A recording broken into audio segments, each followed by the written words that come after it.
Una joven desaparece en una residencia universitaria en Francia. Horas antes, vecinos escuchan gritos desesperados en plena madrugada. Nadie interviene.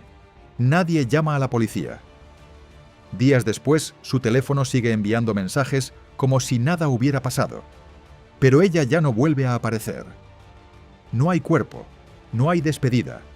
Solo una secuencia de movimientos, registros y mensajes que, poco a poco, revelan algo mucho más oscuro. ¿Alguien la vio por última vez? ¿Alguien viajó miles de kilómetros para encontrarla? ¿Y alguien se encargó de hacerla desaparecer sin dejar rastro? Hola, soy Pedro y estás en La Voz del Crimen. Antes de empezar con el vídeo, me encantaría saber desde dónde me estás viendo, así que déjame tu comentario.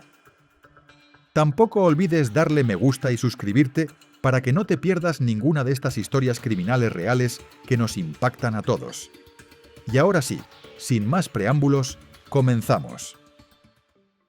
En la residencia universitaria donde vivía Narumi, la madrugada del 4 de diciembre de 2016 transcurría como cualquier otra noche de invierno.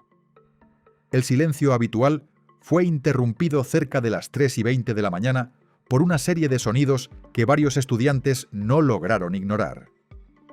Primero fueron gritos, no uno solo, sino varios, lo suficientemente intensos como para despertar a quienes se encontraban en sus habitaciones. Después un golpe seco, difícil de interpretar, pero imposible de pasar por alto. Al menos 15 residentes escucharon lo ocurrido. Algunos lo comentaron entre sí en ese mismo momento, otros lo mencionaron después. Una estudiante, visiblemente alterada, incluso escribió a una amiga confesando su miedo, describiendo que lo que había oído sonaba como si alguien estuviera siendo lastimado gravemente. Otro joven salió al pasillo intentando identificar el origen del ruido, pero no logró ubicar de qué habitación provenía. A pesar de lo inquietante de la situación, nadie dio aviso a la policía. Los sonidos quedaron como un episodio confuso, inquietante pero aislado. Nadie, en ese instante, imaginó que esos gritos podían estar relacionados con un hecho mucho más grave que todavía no había sido descubierto. Ese mismo día, horas antes, la rutina parecía seguir su curso habitual. Narumi asistió a su clase de baile como lo hacía regularmente. Salió del lugar alrededor de las 4 de la tarde. No había señales de alarma, ni indicios de que algo estuviera fuera de lo normal.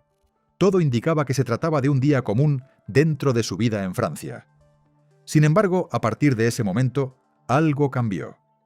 Narumi dejó de ser vista y no regresó a sus actividades. No volvió a aparecer en los espacios donde solía moverse con frecuencia.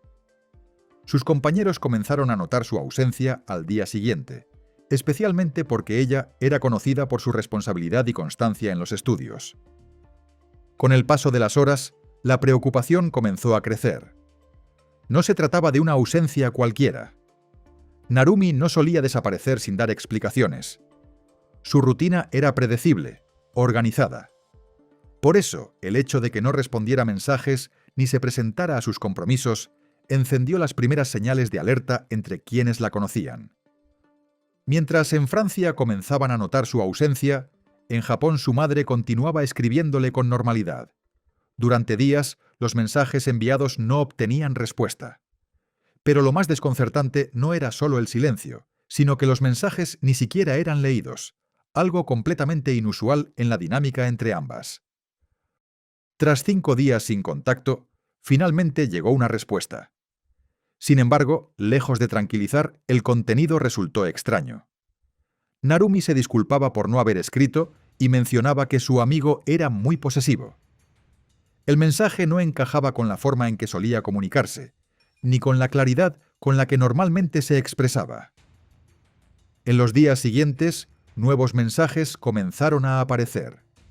En ellos, explicaba que tenía problemas con su pasaporte y que debía viajar al consulado japonés en Lyon. A pesar de esto, los relatos seguían generando dudas. Las explicaciones eran vagas, inconsistentes, y no lograban disipar la creciente sensación de que algo no estaba bien. El 12 de diciembre, los mensajes cesaron por completo. Desde ese momento no volvió a saberse nada más de ella. En este momento conviene detenernos y volver atrás para conocer quién era Narumi y cómo pudo llegar a esa situación tan misteriosa. Narumi Kurosaki nació en Japón en 1995, dentro de una familia unida que compartía una dinámica cercana y afectuosa. Creció junto a sus hermanas, Kurumi y Honami, en un entorno que fomentó su desarrollo personal y académico. Desde pequeña mostró una personalidad tranquila, responsable y curiosa, características que la acompañaron a lo largo de su vida. Quienes la conocían coincidían en describirla como una joven comprometida con sus estudios, con intereses marcados en la literatura, los idiomas y los viajes. Tenía una inclinación especial por conocer otras culturas, lo que con el tiempo despertó en ella el deseo de vivir una experiencia fuera de Japón. Ese anhelo no era impulsivo, sino parte de un proyecto personal que fue construyendo con disciplina. A pesar de la distancia que implicaría ese objetivo, mantenía una relación muy cercana con su familia, especialmente con su madre. La comunicación entre ellas era constante, fluida y formaba parte esencial de su rutina diaria, incluso cuando ya se encontraba en el extranjero.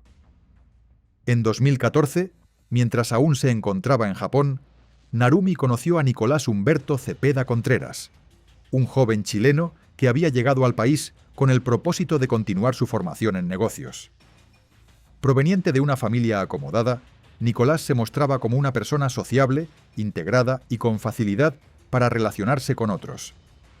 Aunque el vínculo entre ambos comenzó de manera natural, no fue sino hasta febrero de 2015 cuando iniciaron formalmente una relación. Con el paso de los meses, el lazo se fue fortaleciendo, al punto de que Narumi viajó a Chile en septiembre de ese mismo año, donde fue presentada a la familia de Nicolás como su pareja. Sin embargo, hacia finales de ese año, la dinámica comenzó a cambiar. Mientras Nicolás regresaba a Chile y luego planeaba instalarse nuevamente en Japón, Narumi empezaba a proyectar un camino distinto. Sus planes personales comenzaban a orientarse hacia una experiencia académica en el extranjero, lo que marcaría un punto de inflexión en la relación. En el verano de 2016, tras obtener una beca, Narumi se trasladó a Francia para continuar su formación. Se instaló en una residencia universitaria al este del país, donde comenzó a estudiar el idioma y a integrarse en un entorno completamente nuevo. La adaptación fue rápida. Pronto empezó a construir una nueva rutina, rodeada de compañeros y nuevas amistades. Entre esas personas conoció a Arthur del Piccolo, un estudiante francés con quien desarrolló una conexión casi inmediata. La relación entre ambos evolucionó con rapidez, y no pasó mucho tiempo antes de que iniciaran un vínculo sentimental. Para entonces, la relación con Nicolás ya se encontraba en una etapa de desgaste evidente. A comienzos de octubre de 2016, Narumi tomó la decisión de terminar definitivamente con Nicolás. Desde ese momento, su vida en Francia se enfocó en sus estudios, sus nuevas relaciones y los proyectos personales que había comenzado a desarrollar. A pesar de la distancia, continuaba en contacto frecuente con su familia, manteniendo una rutina estable y organizada en su día a día. Antes de seguir, una pausa rápida. Si este tipo de historias te interesa, suscríbete y deja tu me gusta. De esta forma me ayudas mucho a poder seguir trayéndote más casos como este. Ahora sí, continuamos. El 14 de diciembre de 2016, tras más de una semana sin noticias de Narumi, la institución donde estudiaba decidió dar aviso a la policía. Su ausencia ya no podía interpretarse como algo circunstancial. No había asistido a clases, no respondía a mensajes y nadie había logrado verla desde días atrás. La preocupación inicial se transformó en una alerta formal. Ese mismo día, su madre fue informada de la desaparición. La noticia la tomó por sorpresa. Hasta ese momento había intentado mantener la calma, esperando una respuesta que nunca llegaba. Pero la confirmación oficial marcó un punto de quiebre. Al día siguiente, los investigadores ingresaron a la habitación de Narumi en la residencia universitaria. A simple vista, el lugar se encontraba ordenado, algo que llamó la atención de sus amigos, quienes sabían que ella no solía mantener ese nivel de organización.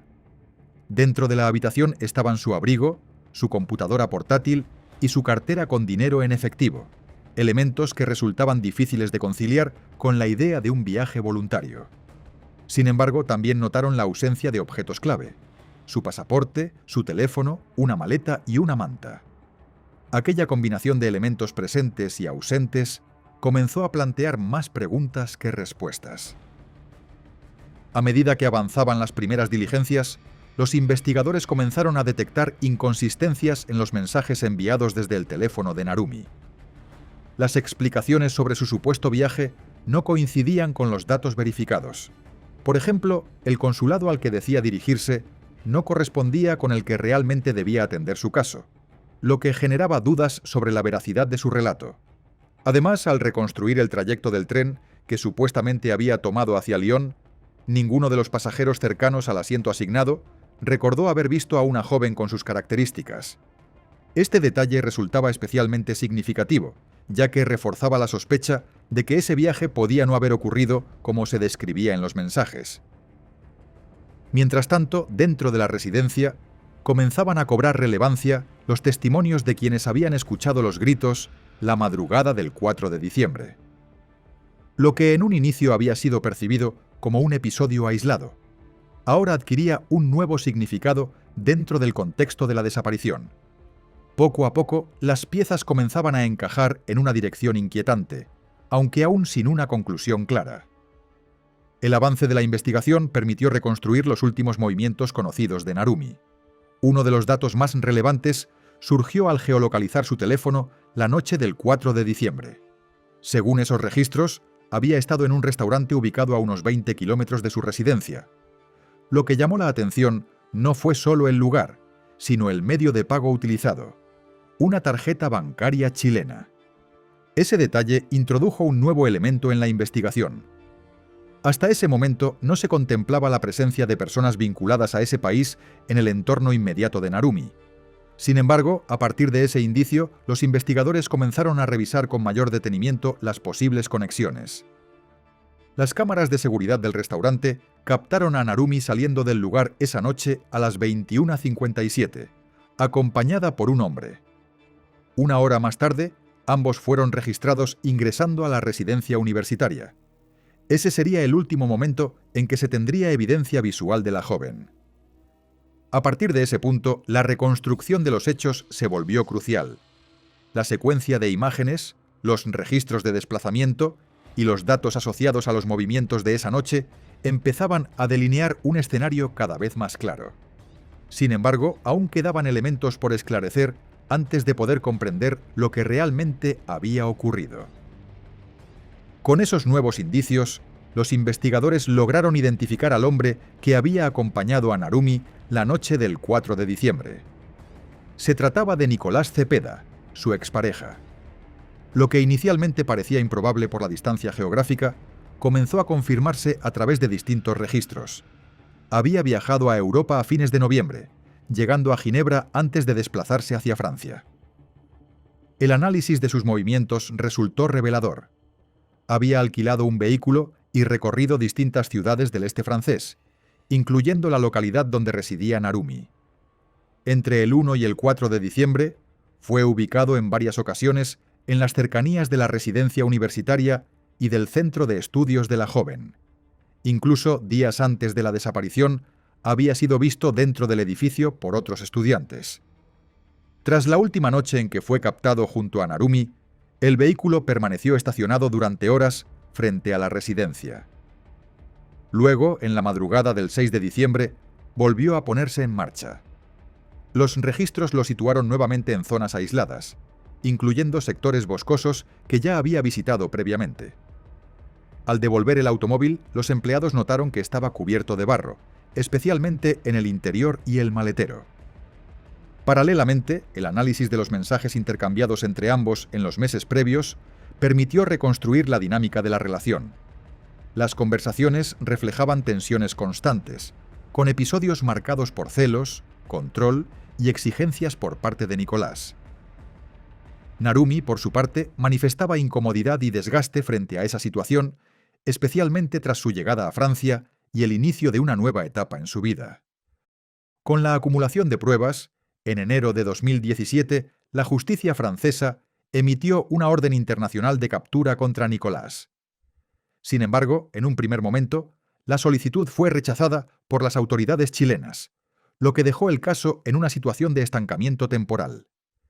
Durante ese periodo, la incertidumbre impactó profundamente en la familia de Narumi, que continuó exigiendo avances en la investigación. Con el paso del tiempo, nuevas gestiones permitieron reactivar el proceso. En 2019, Nicolás fue interrogado en Chile con la participación de autoridades francesas, aunque no entregó información que modificara el curso de la causa.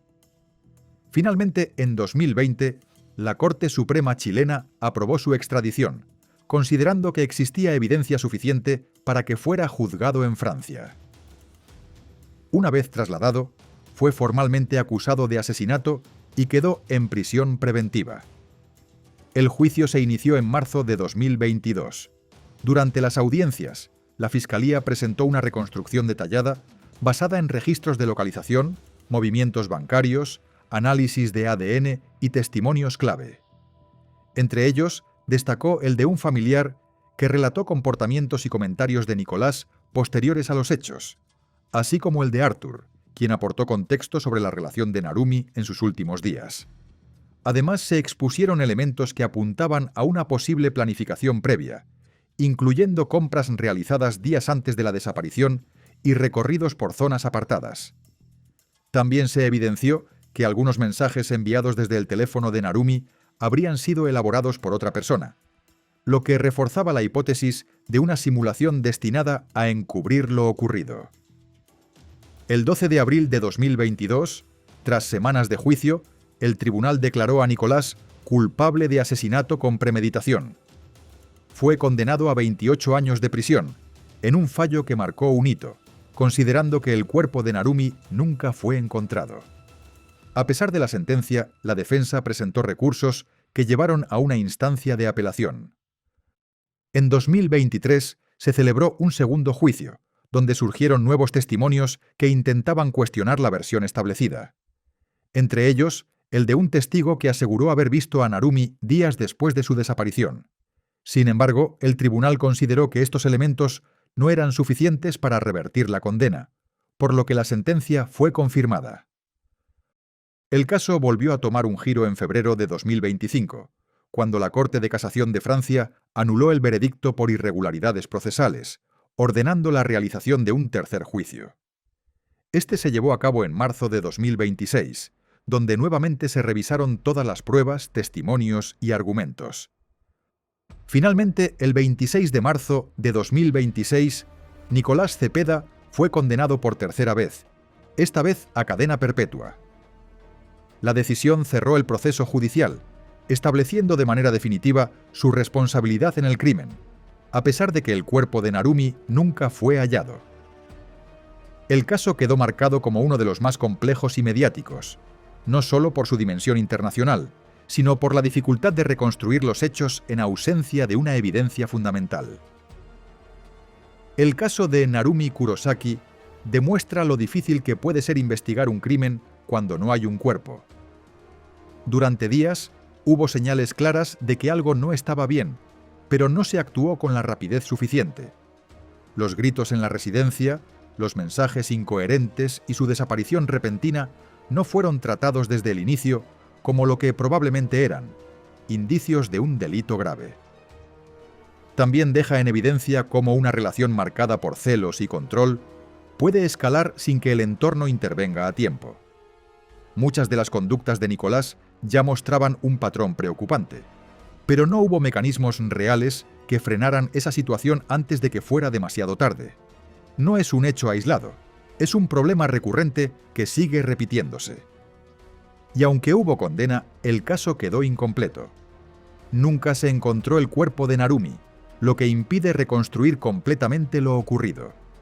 Para su familia, eso significa vivir con preguntas sin respuesta. La justicia logró establecer responsabilidades, pero no pudo dar todas las respuestas que una situación así exige. Gracias por acompañarme hasta el final de este caso. Si este contenido te conmovió, te invito a suscribirte, dejar tu me gusta y contarme en los comentarios desde dónde me estás viendo. Eso me ayuda muchísimo a seguir compartiendo historias reales que no deben ser olvidadas. Nos vemos en el próximo vídeo. Hasta pronto.